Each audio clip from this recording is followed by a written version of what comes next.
You are Locked On Fantasy Basketball, your daily fantasy basketball podcast, part of the Locked On Podcast Network, your team every day.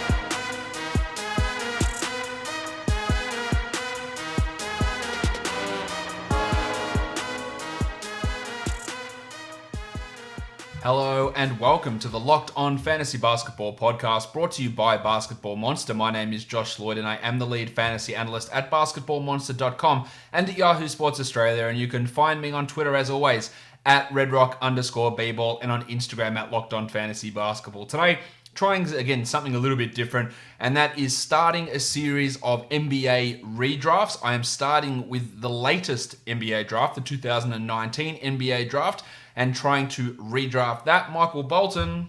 Let's get to it. I don't remember if I've ever done a redraft before. I don't think that I have. I might have done one a while ago. Regardless, it has been a long time. In terms of what I'm looking at with these drafts, is I'm looking at if I was the teams in this position, because as I go back through all of these past seasons, I'm not going to go back and say, well, what did this team need necessarily at this point?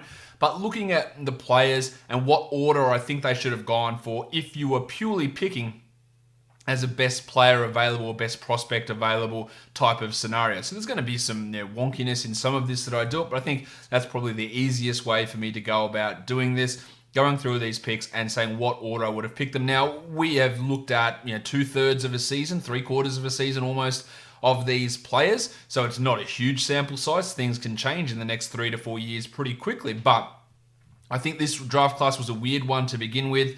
It's no less weird now than what it was at draft time. It's still pretty poor. It's not all that strong. And there are some pretty big changes in terms of the overall draft order in my redraft here. And that'll probably, if I redo this in 3 years' time, this will probably be different again then. So let's have a look at how I redrafted the 2019 NBA draft. Of course, at the top, there's really not much to say. At number 1 is Zion Williamson. At number 2 is Ja Morant. I don't think there's too much argument there. There will definitely be some people who will suggest that you should pick Ja over Zion, and those people are wrong. Ja has been really good this season. I don't think he's been on a per-game basis as good as what Zion has been. If Zion played the whole season, he would be an absolute unanimous Rookie of the Year winner, in my opinion. Ja has been great. I think for fantasy, Ja can be a top 20 player moving forward. I think Zion could be a top 5 player at some point in the NBA in terms of fantasy value. But there's no debate in my mind that those two are your top players. Zion leads all rookies in PIPM by a staggering margin. He is a plus 2.04, and the next highest is a plus 0.87.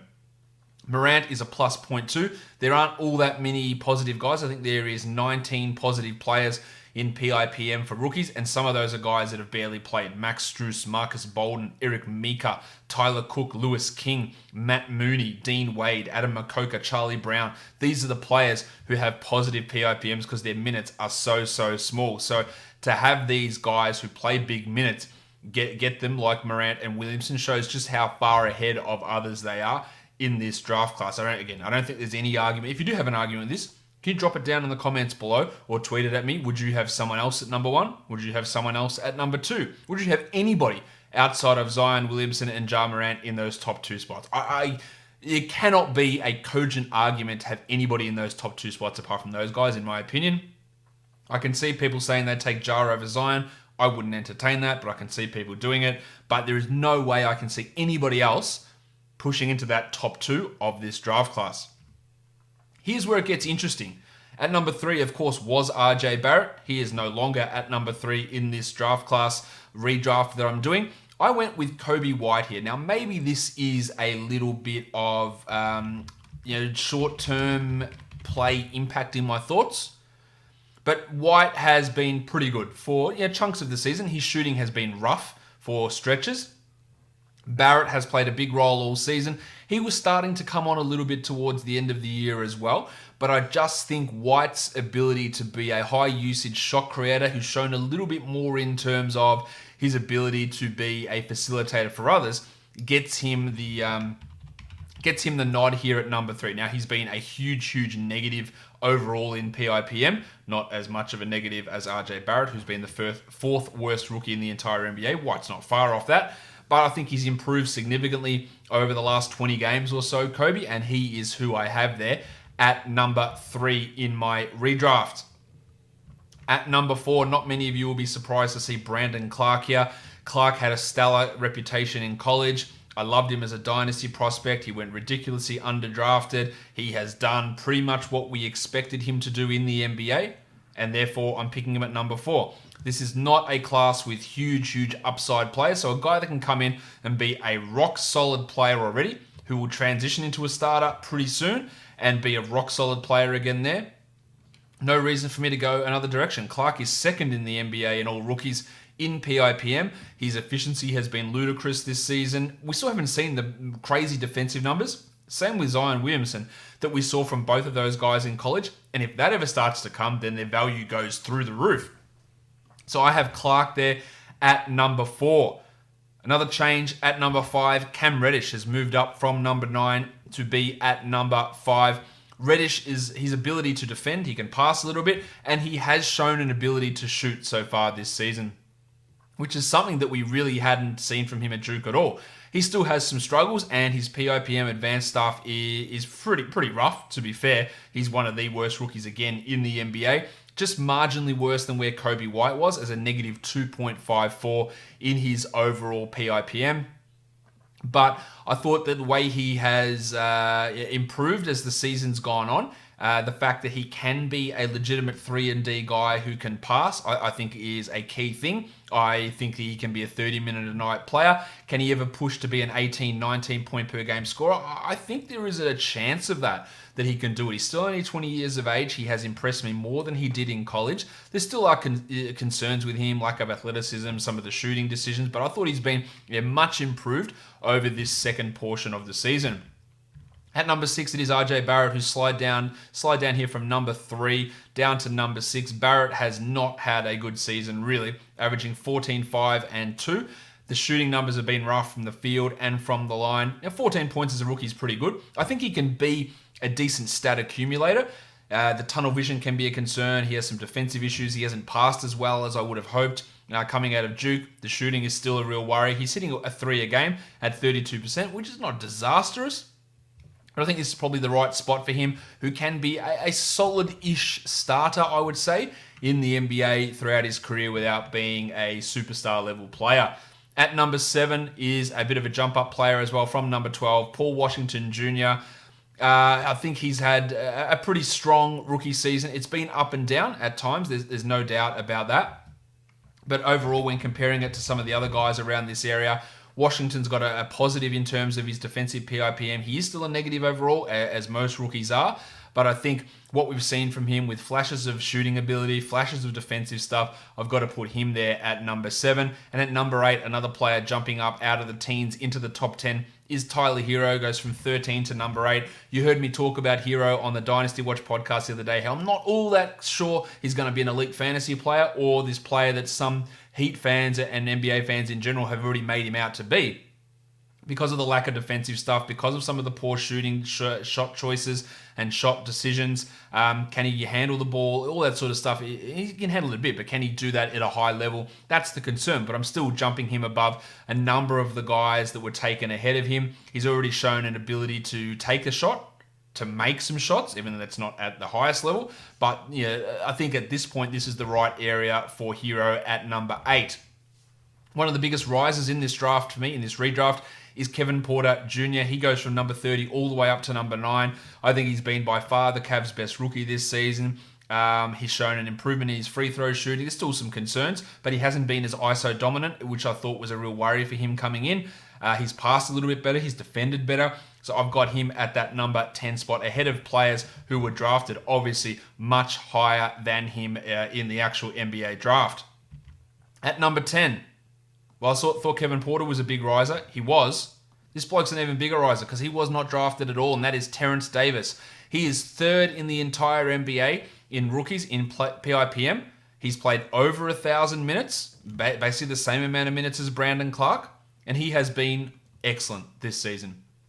He's averaging only 8 points in 17 minutes, but he's being efficient from the line, from the field, from 3. He's passed the ball a bit. He's played some point guard. Terrence Davis should absolutely not be undrafted. And maybe this is a little bit high. Maybe you could see taking players like Garland, like Culver, like Hunter ahead of him. But I see Davis as a potential starting shooting guard moving forward. Whether it's on the Raptors or another team or in 2 years' time, I think he can get to that level. I think he can be a solid enough scorer, like a Norman Powell, maybe with more passing instincts. And I think that's a pretty good value pick at number 10. At number 11, Jarrett Colbert has slid down for me. He has been really bad for most of this season. He's had a few flashes, and just before the break, he did start to come on a little bit, but shooting numbers have been rough, especially from the free throw line. Even if he has been able to pick up his overall three-point shooting, that's been okay. But he's only playing 24 minutes a night on a team where they're starting a Kogi over him. Malik Beasley was brought in. I don't know why I call him Malik Beasley was brought in over him. He's averaging just 9 points in 24 minutes, shooting 40 from the field and 46 from the free throw line. He's under 30% from three. I think that has improved recently.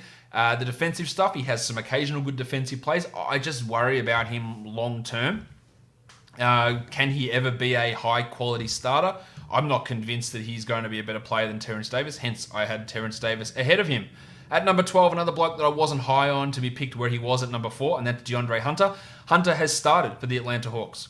Has he been good starting for the Atlanta Hawks? I would go out there and say probably not all that good.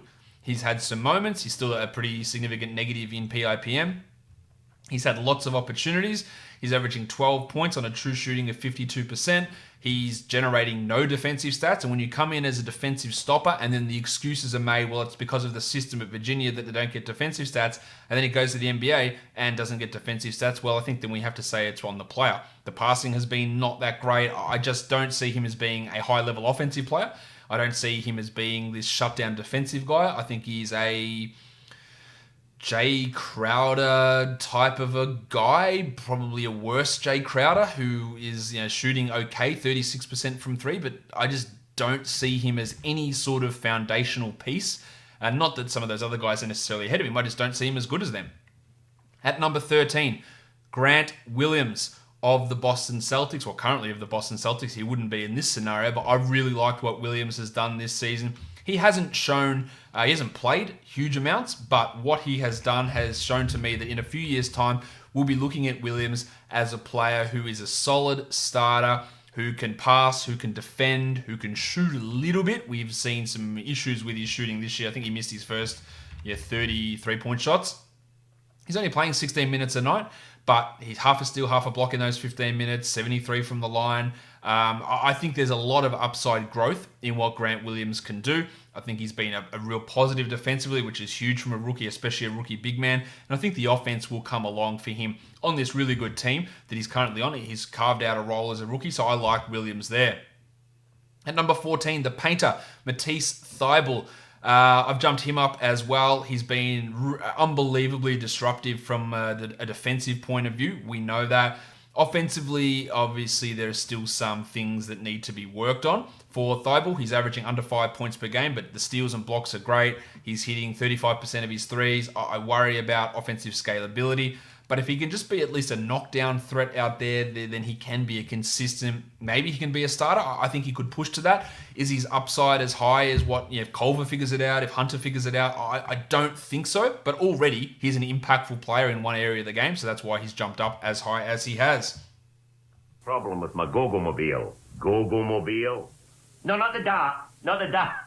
At number 15, it is Goga Bitadze, who jumps a couple of spots here. We haven't really seen much of him with Sabonis and Turner in Indiana, but I still believe that he can be a starting center in the NBA. Therefore, I am taking him a little bit higher than he was originally drafted. That doesn't, not talking about teams here, of course. He's had a real strong 3-game stretch where he blocked 4 shots in each of those, where he's getting good minutes, and then they just haven't needed to use him. This, much like Grant Williams, is a 3-4 year forward projection for Bitadze, who I think will be a starter, a 28-minute a night starting center who averages 12 and 8 with 2.3 blocks, hits 1.5 threes, and does it all relatively efficiently. So I think that's some good value at number 15. At number 16, one of the biggest falls in this draft, Darius Garland, maybe that's being harsh on him. You could, potential-wise, you could throw him ahead of Williams, ahead of Thibault, ahead of Badadze, even Hunter, Colbert. I could see all that. But he's had opportunities and he's sucked. Pretty much all of this season, he has sucked. He has not been really good at all. He is overall the second worst rookie in PIPM. Only one player worse than him is Carson Edwards. That is a troubling sign. He hasn't been showing the passing vision that we'd hoped. The shooting hasn't been there. He just hasn't been good. Defensively, he's struggled a lot. And maybe this is unfair to him, but I think that if you're redrafting it, where would you have Garland? Like, how much higher would you have? Do you have faith in him? I don't want to lose faith in him completely, but what I've seen has not been an encouraging thing for Darius Garland at all. We haven't seen this next bloke at all. At number 17, that's Chuma Okeke. This is about where he went. I think he went 16 in the actual draft. I probably should tell you that exactly. He went at number 16 to the Magic. We're not seeing him this season. Torn ACL. I think he can be really good. Defensive disruptor, some offensive ability, can shoot a little bit. He can be, again, probably doesn't top out as a high-level starter, an all-star type player, but absolutely a starting caliber guy, a 30-minute-a-night guy who I'd love to see run with Jonathan Isaac as a 3-4 combo on this Magic team. Basically getting drafted in the same spot where he was drafted originally. I like Chuma. Some really good value, I think, here getting him at this spot. People will hate this next one. Number 18, Rui Hachimura. Yes, maybe my prior evaluation of Rui clouds my judgment too much of him. I was not high on him coming in. But to be fair to myself, he's doing basically what I thought he would do this season. He's getting gifted minutes, 30 minutes a night, averaging 13 and 6, with no impact shooting the three, defensively, passing the ball. He's not doing anything in those areas, which is exactly what I thought he would do. Can he get better? Of course, everyone can get better. But he's had a good opportunity. He's played a lot of minutes. He's been a pretty consistent negative so far this season. And on a team that becomes good, I don't think you want him playing big minutes.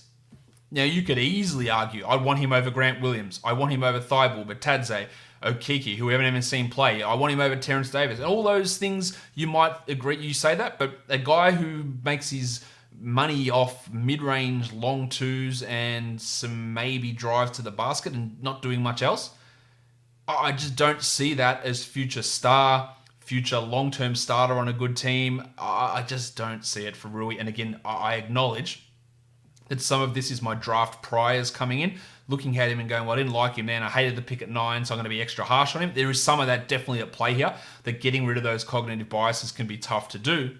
But that's where I'm at with Rui. Where would you have him in your redraft? At number 19, Sekou Doumbouya. Now, I liked Sekou. I thought he should have gone in the top 10. And when doing this redraft, this is one of the hardest ones that I had to do, because it's like, I really like Sekou. I thought he should have gone higher, but I jumped up guys like Reddish. I jumped up Washington and Hero and Porter and Davis and Williams and Thibault. And I jumped those guys forward. So would I have any of them over Sekou? Or should I have Sekou over any of them? Hard to justify. Now, he is really young, and this could look really dumb later on. And maybe my initial evaluation of him being a top 10 player will be right on. But the way that he's been used in Detroit has been frustrating. And I just think some of the performances from those other guys, when I'm looking at this class and going, there's not that many stars.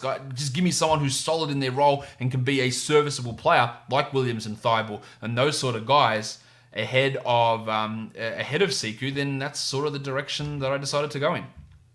At number 20, another big riser, Cody Martin of the Charlotte Hornets. Martin was picked at number 36. He's been really good. He is one of the best rookies so far in PIPM, leads all rookies in defensive PIPM. He's 4th overall in rookies in that metric. He is, again, is he ever going to be a star? No. Can he be a starting level player? Yes. Really good defensive stuff. Now, the shooting is a massive worry, much like it is for Thibault. But I just think we're at pick 20 here in this draft. Are you a rotation player for 5 or 6 years? If so, then yes, I will take you here. Now, in looking back at this, I did this a couple of days ago before I recorded it. I'm looking at the guys that I've got after him, and I probably would prefer to have Nickeil Alexander-Walker and Jackson Hayes ahead of him, who I dropped down quite a bit. But, just from what we've seen from Martin, he's been significantly better than those guys this season. Will that continue? I'm not so sure, but that's the way I've got it. And to spoil it, 21 is Alexander Walker and 22 is Jackson Hayes. Alexander Walker has been pretty rough. Strong preseason, and that had people, actually smart NBA people, he's going to take over from Lonzo as the starting point guard this season. I thought that was crazy at the time. It obviously looks crazy at this point, but that was his opinion people had of him this season. He's still got an ability to create his own shot. He doesn't have the ability to hit it at this point. Defensively, he's still a work in progress. I'm not sure how he really fits with Lonzo long term, and with Jrue Holiday, that's not necessarily long term. But Alexander Walker, I think the fact that he's had those opportunities in the NBA and really struggled with them, dropped him down there. Jackson Hayes, I've liked Hayes in batches. He's still a long way off being a strong starting center. Could you easily make the argument to have him over Siku, over Rui, over Akiki, over Goga, over Grant Williams? Yeah, sure. I got no problem with that. And that's this draft is very flat. You got the 2 guys at the top, 3 or 4 guys next, and then about 20 guys who you could interchange all of them. And that's where I see all these guys. Like Hayes, you could easily take it 11. Like you could have him over Jarrett Colbert, and I wouldn't say that's crazy at all. You could have Alexander Walker ahead of Grant Williams. Like no problem. But I'm just looking at guys who play smart, who play good defense, because I don't really think there is massive amounts of star upside in this class in general. At number 23, Nazz Reid. Not a starter, although he's starting at the moment with Karl Anthony Towns sidelined. But is he good enough to be a rotation player for a period of time? Sure. And again, mid-20s, what the hell else do I want? Reid did not get drafted in the draft, undrafted player, hence the not being drafted. I think he's been good enough to be an NBA rotation player. Therefore, I'll take him at number 23. At number 24, the triangle, Eric Paschall. People got really excited about Paschall. I think Pascal's been pretty good, but not to the level that people have attributed to him. He is the 3rd worst rookie in PIPM so far this season. He is definitely benefiting from no Steph Curry, no Klay Thompson, and a part-time Draymond Green, and a Warriors team that does not give a shit, plus playing alongside D'Angelo Russell. Where does he fit when Wiggins and Klay and Curry and Draymond are the starting 1, 2, 3, 4? Can he ever be a starter on a solid team? Probably not. But this is still a jump up from Paschall, who was the 41st pick in the draft. He obviously deserves to go higher than that, and therefore I put him at number 24. 25 is Cam Johnson. He's shooting the 3 ball well. He went ridiculously high, in my opinion, at number 11. Maybe this is just too far down for Johnson, but I don't see any upside in him. I see him as being a guy that can be a 3-point specialist shooter. I don't think he necessarily does things better than any of these guys ahead of him outside of 3-point shooting. And the potential for him to grow into something more, I think, is pretty limited as well. But again, how flat things are in this draft, you could easily make the argument for him to be another 10 spots higher. Things get a little bit wild after this. At number 26, Jalen Mcdaniels. I think he's got upside. I think he's a rotation player. He's got defensive skills. His shooting has been okay for Charlotte. I think he's going to be a rotation guy next season. I think this is where we move him. Now, it's not a big jump from where he was in the actual draft, where he was picked in the 2nd round. At 52, actually, it is a pretty big jump. He's gone from 52 here to 26. But again, I think that having that 3-4 type of ability to guard those positions and play defensively there and also shoot a little bit, there's a real threat in what McDaniels can do. At number 27, Speedy Claxton of the Brooklyn Nets. He moves up to number 27 here. I think this is about the right spot. He's shown flashes. Of course, the opportunities in Brooklyn haven't really been there, but I've liked what I've seen for him. Can he be a starting center on a good team? Probably not. On a fringe playoff team, maybe. But he's got some pretty significant levels of upside. At number 28, Romeo Langford, picked at number 14, which I thought was too high. Again, much like Hachimura, I think some of my priors come into this. I think he's shown some ability, Langford, to be positive defensively, and the PIPM stuff shows that out. Offensively, still a work in progress. Hasn't even played 300 minutes for this Celtics team. I worry about the shooting. I don't think he's not a point guard. He's a wing. He's a usage wing who doesn't pass well and doesn't shoot well and provides some defense. There is still some value in him, some ability there in him, obviously, but I think he was drafted a little bit too high. So I've got Romeo Langford at 28. At 29, Jordan Poole. This is where he was drafted, basically. He went at 28 in the real draft, 29 here. I think he's improved. He's shown some point guard skills. The shooting is still rough, but that has improved as the season's gone on. Much like Cam Johnson, a guy that can just be a shooter and scorer. I mean, that's sort of about the right area for Jordan Poole. And then to round out the first round, Ty Jerome, point guard who played or plays for the Phoenix Suns at the moment. hasn't really wowed me massively this season, but this is, I think, the right area with some upside to be a high assist sort of a player, a facilitator who I think does have some shooting ability. After this, I'm just going to go through the rest of this fake second round relatively quickly. At number 31, Dan Gafford. At number 32, Tremont Waters. I think he's been better than Carson Edwards. I think he can be a solid enough backup point guard in the NBA. 33, Darius Bazley. Who's had moments in there. He's been in the rotation all season for the Thunder. Hasn't really shown me too much. I think this is probably the right spot for Bazley there at number 33. At number 34 is Keldon Johnson, who we barely saw for the Spurs, but then came on late, and I thought did all right. Played defense pretty well. Offensively, he's been pretty strong in the G League as well. This is about the right area. 35 is Luguentz Dort. Bort? Oh, come on, Bort? Mommy, buy me a license plate! No, come along, Bort. Are you talking to me? No, my son is also named Bort. Yes, Luguentz Dort comes in here at number 35, and at number 36, it's Caleb Martin, who I thought has played really well as an undrafted rookie. He's shot the ball well. He's scored in high volumes in the G League. Again, this is the area where his brother was taken in the draft. I think we look at Caleb in this spot as being a reasonable go at things. At 37, we haven't seen him in the NBA. DD Silver, I liked him. I liked him later on. I liked him in the draft. He's played down here in Australia for Sydney. I think this is about the right area for him. 38 is Carson Edwards. 39, Terrence Mann. 40, the lubricant Kai Bowman. 41, Johnny Concha, who I think has contributed well in the minutes he's got in Memphis. At 42, Jalen Noel. At 43, Taylor Horton-Tucker, who we've barely seen. At 44, Iggy Brazdeikis, who has played some really good ball in the G League, and the Knicks refused to play him. 45, Nasir Little, who was a first-round pick, who really, I didn't like him as a first-round pick, and he has fallen off completely there with Carmelo Anthony outplaying him. 46, Fiondu Kabengele of the Clippers. He was okay, I thought, as a pick at the end of the first round, but I've obviously dropped him down a bit. Same as Luka Samanic of the San Antonio Spurs, down to 47. He was picked inside the top 20. I didn't like that pick from the Spurs at the time. We really haven't seen him at all this season, so it's hard to get a full judge, but even his G League numbers haven't looked great. At number 48, Alan Smilagic. I thought he's shown some flashes. I think he can be a solid enough 20-minute-a-night center in 2-3 years' time. At 49, Rajon Tucker of the Utah Jazz. Tucker, I think, has shown an ability to be a bit of a scorer. So I've taken him as an undrafted guy up to number 49. At number 50, Bruno Fernando, who's really disappointed this season. 51, KZ Okpala for the Miami Heat. He has been okay, but again, nothing spectacular. 52, Jarrell Brantley. 53, Bol. I'm just not even confident he's really ever going to be able to get on the court for long periods of time. At 54, Mariol Shayok, who's had some really good scoring nights in the G League as well. At 55, Jordan Bone. 56, Chris Clemens.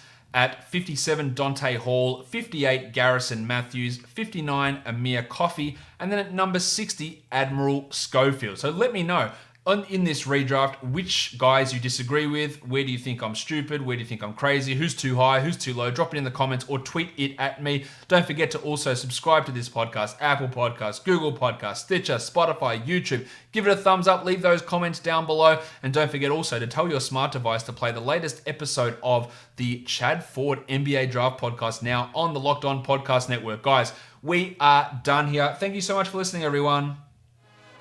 See ya.